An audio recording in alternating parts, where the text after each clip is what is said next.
میں مبلغ بنوں سنتوں کا، خوب چرچا کروں سنتوں کا۔ الحمدللہ رب العالمین والصلاة والسلام علی سید المرسلین، اما بعد فاعوذ باللہ من الشیطان الرجیم، بسم اللہ الرحمن الرحیم۔ الصلاة والسلام علیک یا رسول اللہ وعلى آلك وأصحابك يا حبيب الله، الصلاة والسلام عليك يا نبي الله وعلى آلك وأصحابك يا نور الله۔ پیارے پیارے اسلامی بھائیوں اور مدنی چینل کے ناظرین، سرکار مدینہ راحت قلب و سینہ صلی اللہ علیہ وآلہ وسلم پر درود و سلام پڑھنے کے بے شمار فضائل ہیں۔ ہمارے پیارے آقا علیہ الصلاۃ والسلام کا فرمان علی شان ہے، جب جمعرات کا دن آتا ہے تو اللہ پاک فرشتوں کو بھیجتا ہے جن کے پاس چاندی کے کاغذ اور سونے کے قلم ہوتے ہیں۔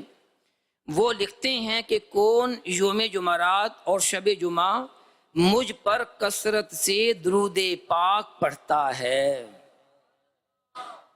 ہم نے خطا میں نہ کی، تم نے عطا میں نہ کی، کوئی کمی سرورا تم پہ کروڑوں درود، صلو علی الحبیب صلی اللہ تعالی علی محمد وعلی آلہ وصحبہ وبارک وسلم۔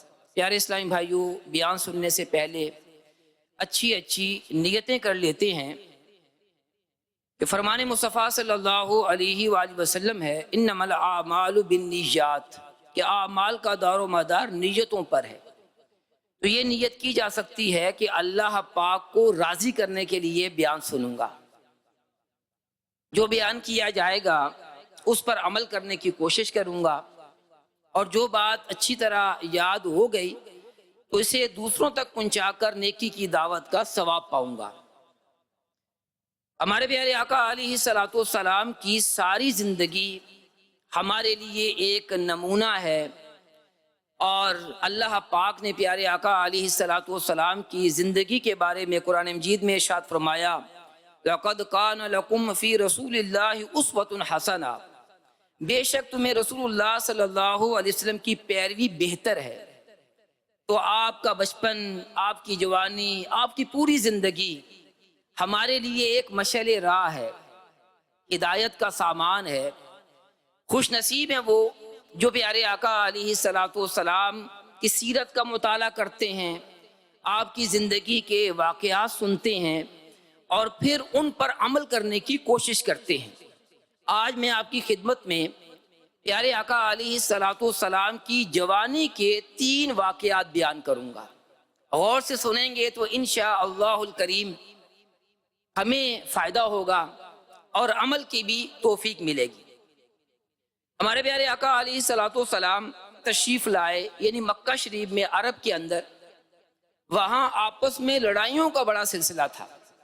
چھوٹی چھوٹی باتوں پر لوگ لڑائی جھگڑا کیا کرتے تھے، گالی گلوچ کا معاملہ ہوتا تھا، قتل و غارت ہو جایا کرتی تھی۔ کسی شاعر نے اس کی کچھ یوں منظر کشی کی ہے کہ کہیں تھا مویشی چرانے پہ جھگڑا، لبے جو کہیں آنے جانے پہ جھگڑا، کہیں پہلے گھوڑا بڑھانے پہ جھگڑا، کہیں پانی پینے پلانے پہ جھگڑا، یوں ہی روز ہوتی تھی تکرار ان میں، یوں ہی چلتی رہتی تھی تلوار ان میں۔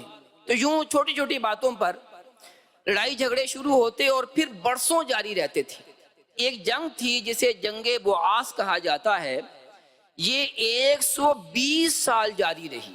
تو وہ جنگ و جدل کا، جنگوں کا سلسلہ تھا۔ تو اہل قریش جو ہمارے پیارے آقا علیہ الصلاۃ والسلام کا مبارک خاندان ہے، تو انہوں نے آپس میں سوچا کہ کوئی ایسا معاہدہ کیا جائے، کوئی ایسا معاملہ کیا جائے کہ یہ لڑائی جھگڑے جو ہیں وہ دم توڑ جائیں۔ چنانچہ بنو ہاشم، بنو زہرہ، بنو اسد، یہ قریش کے قبیلے ہیں، تو ان کے بڑے بڑے سردار عبداللہ بن جدعان تمیمی قریشی کے گھر جمع ہوئے، اور پیارے آقا علیہ الصلاۃ والسلام کے چچا زبیر بن عبد المطلب بھی وہاں پر تھے. انہوں نے تجویز پیش کی کہ موجودہ حالات کو سدھارنے کے لیے کوئی معاہدہ کرنا چاہیے، ایگریمنٹ ہونا چاہیے. چنانچہ خاندان قریش کے سرداروں نے جیو اور جینے دو کا ایک قسم کا ایک معاہدہ کیا. حلف اٹھا کر، قسم اٹھا کر، عہد یعنی وعدہ کیا کہ ہم لوگ ملک سے بد امنی کو دور کریں گے،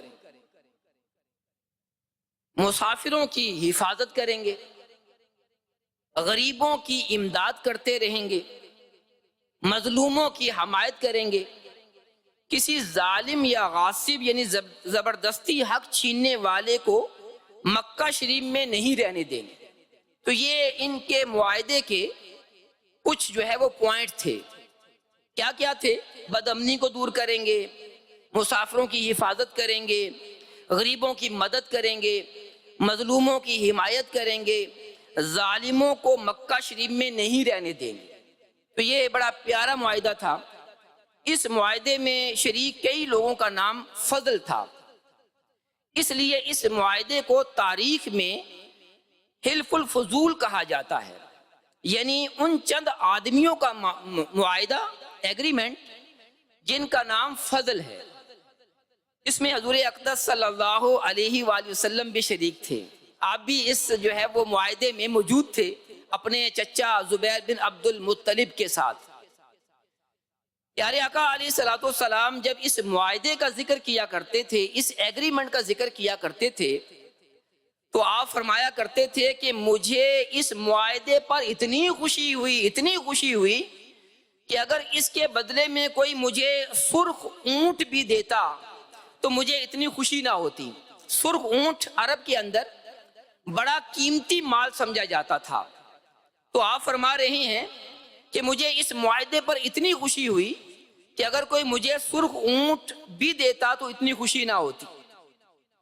پھر فرماتے کہ آج اسلام میں بھی کوئی مجھے مظلوم مدد کے لیے پکارے تو میں اس کے لیے مدد کرنے کے لیے تیار ہوں. پیارے پیارے اسلامی بھائیوں، اس واقعے سے ہمیں چند مدنی پھول حاصل ہوئے. پہلا یہ کہ ہمارے پیارے آقا صلی اللہ علیہ وآلہ وسلم ذہین ترین ہستی تھے، اور اعلان نبوت سے پہلے بھی جوانی کے عالم میں قریش کے بڑے بڑے سرداروں کی جب میٹنگ ہوا کرتی تھی تو ہمارے پیارے آقا علیہ الصلوۃ والسلام بھی اس میں اپنی عقل مندی کی وجہ سے شریک ہوا کرتے تھے. سبحان اللہ. اور محبوب رب ذوالجلال کی باکمال عقل کی شان و عظمت مرحبا جلیل القدر تابعی بزرگ حضرت وہب بن منبہ رحمۃ اللہ علیہ فرماتے ہیں کہ میں نے 71 صحائف یعنی 71 آسمانی کتابوں کا مطالعہ کیا. ان سب میں یہ لکھا ہوا پایا کہ اللہ پاک نے ابتدائے دنیا یعنی جب دنیا شروع ہوئی سے لے کر فنائے دنیا، جب دنیا ختم ہو گئی، تمام لوگوں کو جو اللہ پاک نے عقل عطا فرمائی ہے وہ نور خدا محمد مصطفیٰ صلی اللہ علیہ وآلہ وسلم کی مبارک عقل کے مقابلے میں ایسے ہی ہے جیسے پوری دنیا کے ریگستانوں کے سامنے ایک ذرہ. بے شک حضرت محمد مصطفیٰ صلی اللہ علیہ وآلہ وسلم پوری دنیا سے آپ کی عقل اور آپ کی رائے بہتر اور افضل ہے. سبحان اللہ سبحان اللہ. پیارے آقا علیہ الصلوۃ والسلام کی عقل، آپ کی دانائی پر قربان. اعلیٰ حضرت امام اہل سنت، امام عشق و محبت کیا خوب فرماتے ہیں، تیرے خلق کو حق نے عظیم کیا، تیری خلق کو حق نے جمیل کیا، کوئی تجھ سے ہوا ہے نہ ہوگا شہا، تیرے خالق حسن و ادا کی قسم. صلو علی الحبیب صلی اللہ تعالی علی محمد وعلی آلہ وصحبہ وبارک وسلم. دوسرا مدنی پھول یہ ہے کہ بے چین دلوں کے چین رحمت دارین تاجدار حرمین صلی اللہ علیہ وآلہ وسلم مظلوموں کے ہمدرد و غم گسار، اور ان کے حامی و مددگار تھے۔ چنانچہ جب مظلوموں کے حق میں حلف الفصول کا معاہدہ طے پایا تو پیارے آقا علیہ الصلوۃ والسلام نے خوش ہو کر فرمایا کہ اس معاہدے سے مجھے اتنی خوشی ہوئی ہے کہ اگر اس معاہدے کے بدلے میں کوئی مجھے سرخ اونٹ بھی دیتا تو مجھے اتنی خوشی نہ ہوتی۔ لہذا ہمیں بھی چاہیے کہ ہم مظلوموں کے دکھ درد میں شریک ہوں، ان کے دکھ درد کو سمجھیں، ان کا سہارا بنیں، ان سے ہمدردی کریں، ان کی داد رسی کریں، مدد کریں، اپنی طاقت کے مطابق ظالم کو ظلم سے روکیں۔ خوش نصیب ہیں وہ جو مظلوموں کی مدد کرتے ہیں، اور ایسوں کے لیے اللہ پاک کی طرف سے مغفرت کی بشارت ہے۔ اللہ پاک کے آخری نبی رسول عربی صلی اللہ علیہ وآلہ وسلم کا فرمان خوشگوار ہے کہ جو کسی مظلوم کی فریاد رسی کرے، مدد کرے، اللہ پاک اس کے لیے 73 یعنی 73 مغفرتیں لکھے گا۔ ان میں سے ایک سے اس کے تمام کاموں کی درستی ہوگی، اور 72 سے قیامت کے دن اس کے درجے بلند ہوں گے۔ ایک اور مقام پر پیارے آقا علیہ الصلوۃ والسلام نے ارشاد فرمایا، جو کسی مظلوم کے ساتھ اس کی مدد کرنے کے لیے چلے تو اللہ پاک اسے اس دن ثابت قدمی عطا فرمائے گا جس دن قدم پھسل رہے ہوں گے۔ ہمیشہ ہاتھ بھلائی کے واسطے اٹھیں، بچانا ظلم و ستم سے مجھے صدا یا رب۔ میرے پیر مرشد امیر اہل سنت علامہ محمد الیاس قادری صاحب کتنے پیارے الفاظ میں اللہ پاک کی بارگاہ میں دعا کر رہے ہیں کہ ہمیشہ ہاتھ بھلائی کے واسطے اٹھیں، بچانا ظلم و ستم سے مجھے صدا یا رب۔ اللہ پاک ہمیں مظلوموں کی مدد کرنے اور ظالم کا اپنی طاقت کے مطابق ہاتھ روکنے کی توفیق عطا فرمائے۔ پیارے آقا علیہ الصلوۃ والسلام کی ایک حدیث پاک یاد آ رہی ہے جس کا خلاصہ ہے کہ پیارے آقا علیہ الصلوۃ والسلام نے ارشاد فرمایا، ظالم اور مظلوم کی مدد کرو۔ صحابہ اکرام نے عرض کیا، یا رسول اللہ صلی اللہ علیہ وسلم، مظلوم یعنی جس پر ظلم کیا جائے اس کی مدد تو سمجھ میں آتی ہے، ظالم کی مدد کس طرح ہو سکتی ہے؟ پیارے آقا علیہ الصلوۃ والسلام نے ارشاد فرمایا، اسے ظلم سے روکنا اس کی مدد ہے۔ ظاہر ہے کہ جو ظلم کرنے والا ہوتا ہے وہ اپنے پاؤں پر خود ہی تو کلہاڑی مار رہا ہوتا ہے۔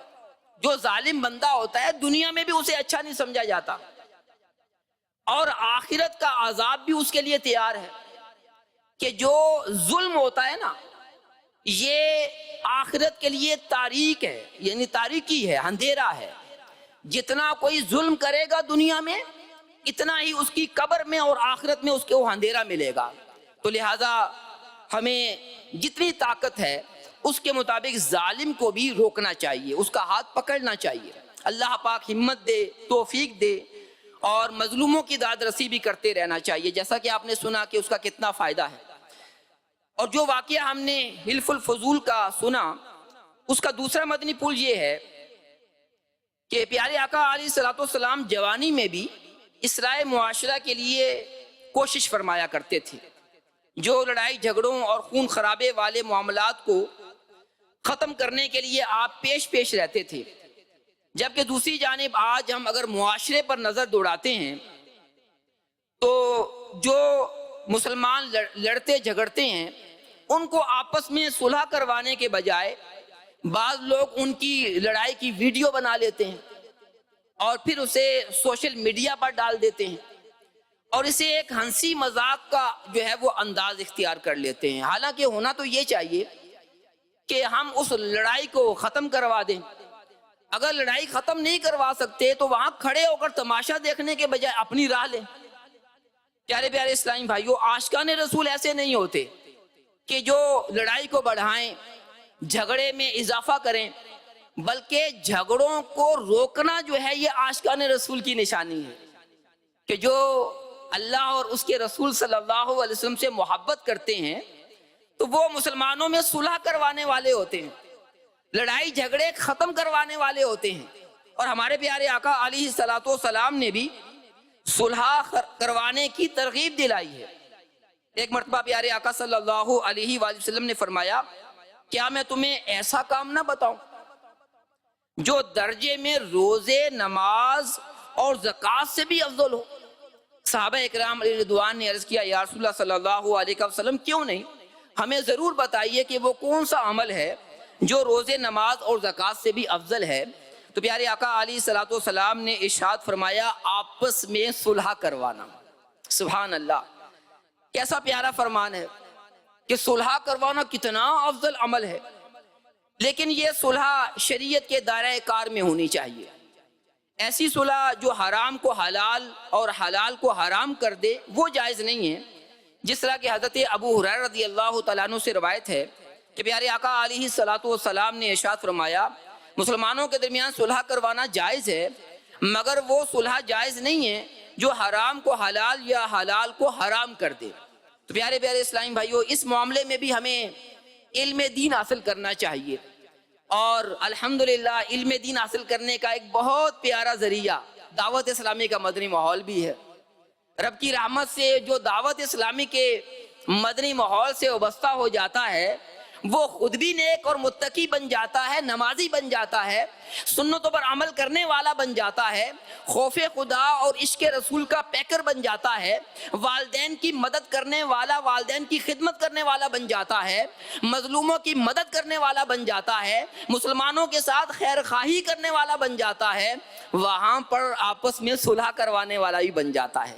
تو آپ بھی دعوت اسلامی کے مدنی ماحول سے وابستہ رہیے، علم دین بھی حاصل کیجئے کہ اس مدنی ماحول میں ہمارا ذہن بنتا ہے کہ ہم نے زندگی کس طرح گزارنی ہے۔ تو اللہ کرے ہم اس مدنی ماحول سے وابستہ رہیں۔ دعوت اسلامی کا ہفتہ وار اجتماع ہر جمعرات کو مغرب کی نماز کے بعد شروع ہو جاتا ہے، تو آپ بھی اس اجتماع میں شرکت کیا کریں، اور ہفتے والے دن میرے شیخ طریقت امیر اہل سنت علامہ محمد ریاض قادری صاحب مدنی مذاکرہ فرماتے ہیں، سوالات کے جوابات دیتے ہیں، اپنے تجربات شیئر کرتے ہیں، اور احادیث قرآن پاک کی آیات، بزرگان دین کے واقعات، صحابہ و اہل بیت کے واقعات سناتے ہیں، تو بڑا ذہن بنتا ہے۔ اللہ کے نیک بندوں کی صحبت میں بیٹھنے سے نہ صرف علم دین میں اضافہ ہوتا ہے کہ ان کی زبان سے جو بات سنی جاتی ہے تو دل بھی جو ہے وہ عمل پر مائل ہو جاتا ہے۔ آج ہم دیکھتے ہیں کہ امیر اہل سنت کے جو مدنی مذاکروں میں شرکت کرتے ہیں تو وہ بعمل مسلمان بن جاتے ہیں۔ تو آپ نیت کریں، اے مدنی چینل کے ناظرین آپ بھی نیت کریں، ذہن نصیب کراچی والے تو عالمی مدنی مرکز فیضان مدینہ آئیں، براہ راست امیر اہل سنت کی زیارت بھی کریں اور سوالات کے جوابات بھی سنیں، اور بقیہ جو ہے وہ اسلامی بھائی مدنی چینل کے ذریعے اس مدنی مذاکرے میں شرکت کریں۔ اللہ پاک توفیق عطا فرمائے۔ تو پیارے آقا علیہ الصلوۃ والسلام کے جوانی کے واقعات ہم سن رہے تھے۔ پہلا واقعہ جو ہم نے سنا وہ حلف الفضول کے بارے میں تھا کہ اہل مکہ، اہل قریش نے جو ہے ایک معاہدہ کیا تھا کہ ہم مظلوموں کی مدد کریں گے، مسافروں کی مدد کریں گے، جو ہے وہ لڑائی جھگڑے دور کرنے کی کوشش کریں گے۔ تو اس معاہدے کے اندر ہمارے پیارے آقا علیہ الصلوۃ والسلام نے بھی شرکت فرمائی، اور اس معاہدے کی آپ تعریف بھی فرمایا کرتے تھے۔ اور دوسرا واقعہ جو میں نے آپ کی خدمت میں بیان کرنا ہے وہ ملک شام کا ایک سفر ہے۔ جب آپ کی عمر 25 سال ہوئی تو آپ کی امانت و صداقت کے چرچے تھے۔ مکہ کے اندر ماحول ٹھیک نہیں تھا، لوگ جھوٹ بولتے تھے، امانت میں خیانت کا رواج تھا، لیکن ہمارے پیارے آقا علیہ الصلوۃ والسلام کی کیسی پیاری سیرت ہے کہ آپ اتنے سچے تھے کہ آپ کو صادق کا لقب دیا گیا۔ اسی طرح آپ اتنے امین تھے، امانت دار تھے، آپ کے پاس جو امانت رکھی جاتی تھی آپ اس کی حفاظت کرنے والے تھے کہ آپ کو اہل مکہ نے امین کا لقب دیا، یعنی امانت دار اور صادق جو ہے سچ بولنے والا۔ تو آپ کی بڑی شہرت ہوئی کہ آپ صادق ہیں، آپ امین ہیں۔ تو اس زمانے میں مکہ شریف میں ایک خاتون تھی جن کا نام ختیجہ تھا، وہ بڑی امیر خاتون تھیں اور تجارت ان کا پیشہ تھا۔ ان کے شوہر کا انتقال ہو چکا تھا اور انہیں ضرورت تھی کہ کوئی ایسا امانت دار آدمی ملے جو میرا مال تجارت جو ہے وہ مختلف مقامات پر لے جائے، یعنی یوں میرے جو ہے وہ کاروبار میں میرا جو ہے وہ شریک ہو جائے۔ تو انہیں جب معلوم ہوا پیارے آقا صلی اللہ علیہ وآلہ وسلم کے بارے میں، تو آپ نے ان کو پیغام بھجوایا اور کہا کہ میرا مال تجارت لے کر آپ ملک شام میں جائیں، تو عام طور پر جو معاوضہ، جو پیسے دیگر لوگوں کو دیے جاتے ہیں، آپ کو دگنی رقم پیش کی جائے گی۔ چنانچہ پیارے آقا علیہ الصلوۃ والسلام نے اپنے چچا ابو طالب سے مشورہ کیا اور اس کے بعد آپ نے حامی بھر لی۔ پیارے آقا علیہ الصلوۃ والسلام ان کا مال تجارت لے کر ملک شام کی طرف روانہ ہوئے، تو انہوں نے اپنا ایک غلام میسرہ یہ بھی آپ کے ساتھ بھیجا تاکہ آپ کی خدمت کرے، جو انتظامی امور ہیں وہ سر انجام دے۔ چنانچہ یہ قافلہ شام کی جانب روانہ ہوا۔ جب یہ مشہور شہر بصرہ میں پہنچا تو وہاں پر ایک راہب تھا، نستورہ جسے کہا جاتا تھا، جس کا نام تھا، اس کی خانقاہ تھی، وہاں پر یہ قافلہ ٹھہرا۔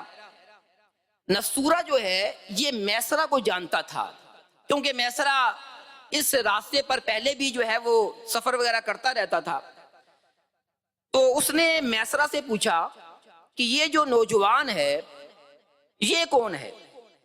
تو میسرہ نے بتایا کہ یہ مکہ شریف کے رہنے والے ہیں اور خاندان بنو ہاشم کے چشم و چراغ ہیں، ان کا نام محمد ہے اور ان کا لقب امین ہے۔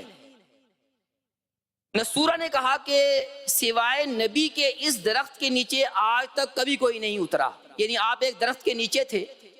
تو اس نے یہ کہا، اس لیے مجھے پورا یقین ہے کہ نبی آخر الزماں یہی ہیں، کیونکہ آخری نبی کی تمام نشانیاں جو میں نے توریت اور انجیل میں پڑھی ہیں وہ سب میں ان کے اندر دیکھ رہا ہوں۔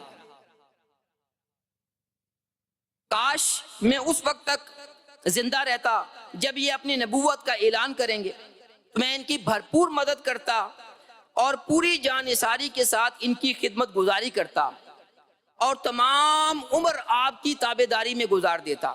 میسرہ کو اس نے نصیحت کی، نستورہ نے کہنے لگا، میں تمہیں نصیحت کرتا ہوں، خبردار ایک لمحے کے لیے بھی تم ان سے جدا نہ ہونا، انتہائی خلوص کے ساتھ، عقیدت کے ساتھ ان کی خدمت کرنا، کیونکہ اللہ پاک نے ان کو خاتم النبیین یعنی سب سے آخری نبی ہونے کا شرف عطا فرمایا ہے۔ حضور اقدس صلی اللہ علیہ وسلم بصرہ کے بازار میں بہت جلد تجارت کا مال فروخت کر کے مکہ شریف واپس آ گئے۔ واپسی کا انداز بھی کیسا پیارا تھا۔ کہا جاتا ہے، تاریخ میں ہے کہ حضرت خدیجہ جو ہیں وہ اپنے بالا خانے چوبارے پر بیٹھ کر واپسی پر اس قافلے کو دیکھ رہی تھی۔ انہوں نے کیا منظر دیکھا کہ دو فرشتے ہیں، سخت دھوپ تھی، تو دو فرشتوں نے ہمارے پیارے آقا علیہ الصلوۃ والسلام پر سایہ کیا ہوا تھا۔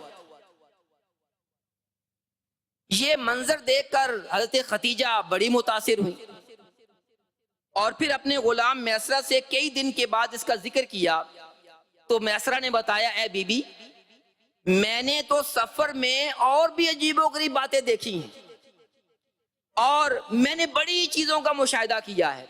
پھر جو نستورہ راہب سے بات چیت ہوئی تھی وہ گفتگو بھی حضرت خدیجہ سے ذکر کی۔ یہ سن کر حضرت خدیجہ الکبریٰ نے ہمارے پیارے آقا صلی اللہ علیہ وآلہ وسلم سے نکاح کی خواہش کا اظہار کیا۔ حضرت خدیجہ یہ بڑی انتہائی شریف خاتون تھیں، اہل مکہ ان کی پاک دامنی کی گواہی دیا کرتے تھے اور ان کو طاہرہ کا لقب ملا تھا، بڑی پاک پاکیزہ خاتون۔ قریش کے سردار آپ کے ساتھ نکاح کی خواہش رکھتے تھے، لیکن آپ نے سب کے پیغاموں کو ٹھکرا دیا، مگر حضور اقدس صلی اللہ علیہ وسلم کے اخلاق و عادات کو دیکھ کر یہ بڑی متاثر ہوئی اور نکاح کی خواہش کا اظہار کیا۔ چنانچہ ہمارے پیارے آقا صلی اللہ علیہ وآلہ وسلم کی پیاری پھپھی جان حضرت صفیہ رضی اللہ تعالی عنہا کو بلایا اور ان سے معلومات لی۔ انہوں نے بڑی اچھی معلومات دی۔ پھر اپنی ایک سہیلی تھی سیدہ نفیسہ بنت امیہ، ان کے ذریعے پیارے آقا علیہ الصلوۃ والسلام کو نکاح کا پیغام بھجوایا۔ مشہور سیرت لکھنے والے حضرت امام ابن اسحاق رحمۃ اللہ علیہ نے لکھا ہے کہ اس رشتے کو پسند کرنے کی وجہ حضرت خدیجہ رضی اللہ تعالی عنہا کی یہ تھی کہ انہیں آپ کے اخلاق اور آپ کی سچائی بڑی پسند آئی۔ پیارے پیارے اسلامی بھائیو، ذرا غور کریں کہ ہمارے پیارے آقا علیہ الصلوۃ والسلام کیسے سچے اور امین تھے۔ آج کل عمومی طور پر کہا جاتا ہے ماحول بڑا خراب ہے اور لوگ جو ہیں وہ نیک، امانت دار، سچ بولنے والے کے ساتھ اچھا سلوک نہیں کرتے۔ ایسی باتیں بھی ہمارے معاشرے کے اندر عام ہیں۔ ایسے لوگوں کے لیے ہمارے پیارے آقا علیہ الصلوۃ والسلام کی بھی جو زندگی کے یہ واقعات ہیں وہ بطور درس ہیں کہ ماحول کتنا ہی خراب کیوں نہ ہو، جو نیکی ہوتی ہے، جو اچھے اخلاق ہوتے ہیں، جو سچائی ہوتی ہے، وہ اپنی ایک شہرت رکھتی ہے۔ اور کامیاب اگر ہم زندگی گزارنا چاہتے ہیں تو ماحول کے پیچھے چلنے کے بجائے ہمیں سیرت مصطفیٰ کے پیچھے چلنا چاہیے، سیرت مصطفیٰ پر عمل کرنا چاہیے۔ اللہ کرے ہم بھی امانت دار ہو جائیں، ہم بھی سچے بن جائیں، ہم بھی لوگوں کے ساتھ حسن سلوک کرنے والے بن جائیں۔ اچھا، جب نکاح ہوا تو نکاح میں کئی معزز شخصیات قریش کی شریک ہوئی اور وہاں پر جو ہے آپ کے چچا ابو طالب نے ایک خطبہ بھی پڑھا۔ وہ خطبہ کیا تھا، اس کا کچھ مضمون میں آپ کی خدمت میں بیان کرتا ہوں۔ انہوں نے جو خطبہ دیا اس کا ترجمہ کچھ یوں ہے کہ تمام تعریفیں اس خدا کے لیے ہیں جس نے ہم لوگوں کو حضرت سیدنا ابراہیم علیہ السلام کی نسل اور حضرت سیدنا اسماعیل علیہ السلام کی اولاد میں بنایا اور ہم کو ماد اور مضر کے خاندان میں پیدا فرمایا اور اپنے گھر کعبہ شریف اور اپنے حرم کا نگہبان بنایا۔ ہم کو علم و حکمت والا گھر اور امن والا حرم عطا فرمایا اور ہم کو لوگوں پر حاکم بنایا، یعنی قریش کو۔ یہ میرے بھائی کا فرزند بیٹا محمد بن عبداللہ صلی اللہ علیہ وسلم ہے۔ یہ ایک ایسا جوان ہے کہ قریش کے جس شخص کا بھی اس کے ساتھ موازنہ کیا جائے، مقابلہ کیا جائے، تو یہ ہر شان میں بڑا ہوا ہے۔ سبحان اللہ۔ ہاں، مال اس کے پاس کم ہے لیکن مال تو ایک ڈھلتی ہوئی چھاؤں اور عدل بدل ہونے والی چیز ہے۔ میرا بھتیجا محمد صلی اللہ علیہ وسلم وہ ہے کہ اس کے ساتھ میری قرابت اور قربت و محبت کو تم لوگ اچھی طرح جانتے ہو۔ وہ حضرت خدیجہ بن خویلد سے نکاح کرتا ہے، میرے مال میں سے 20 اونٹ مہر مقرر کرتا ہے۔